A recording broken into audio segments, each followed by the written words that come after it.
Hello, first graders. Welcome back to Sunset of the Sabertooth. We left Jack and Annie in a hole. It was a trap. But when they looked up, they saw who they think is the sorcerer. They don't know. This person they think is a sorcerer, and Peanut. So, Peanut is not lost, thank God. Chapter 7, The Sorcerer's Gift. So I guess it is a sorcerer. The sorcerer didn't speak. He stared through the eye holes of the owl mask. "Help us, please," said Annie. The sorcerer threw a rope into the pit. Jack grabbed it. He wants to pull us up," said Annie. Jack looked up.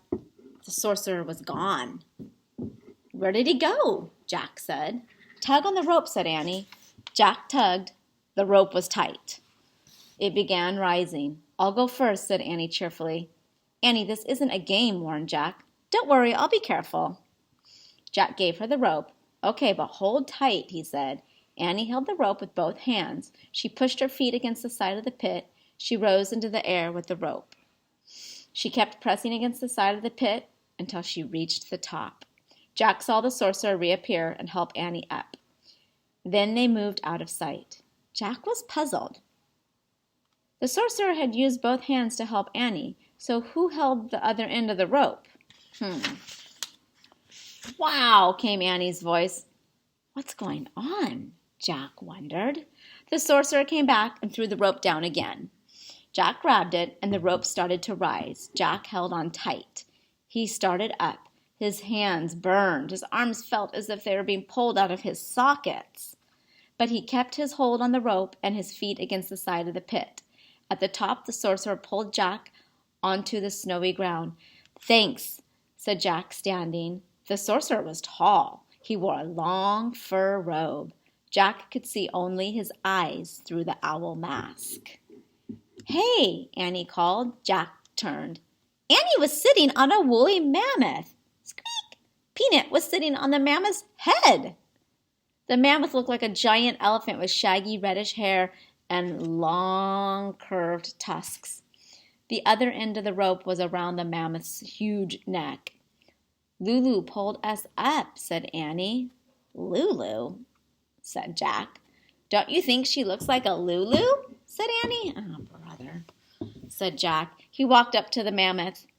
"Hey, mammoth starts with M," said Annie. "Maybe Lulu's the special thing." "I don't think so," said Jack. The creature knelt down just like a circus elephant. "Whoa," said Annie. She clutched the mammoth's ears to keep from falling off. The sorcerer helped Jack climb onto the mammoth.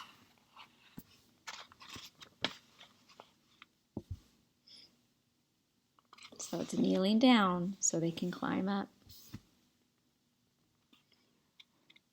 There's Peanut. Little teeny Peanut right there. "Thanks," said Jack. Then the sorcerer reached into a pouch. He pulled out a smooth white bone and handed it to Jack. The bone was hollow. It had 4 holes along one side and 2 on the other.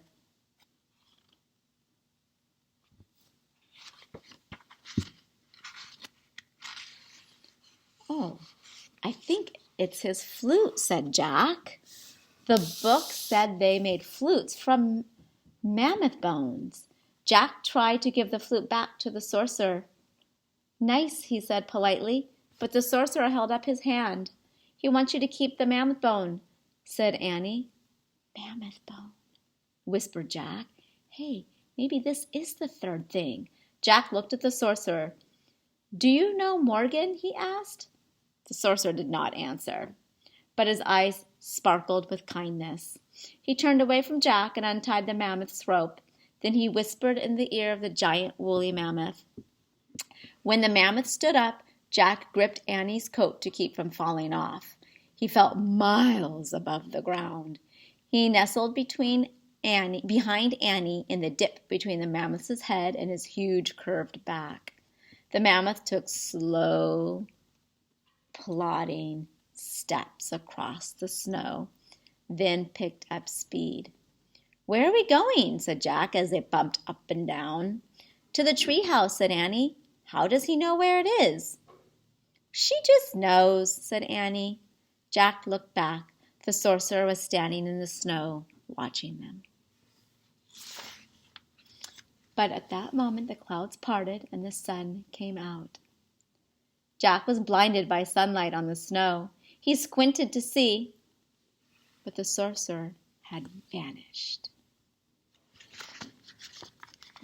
Chapter 8 tomorrow. See you later. Bye-bye.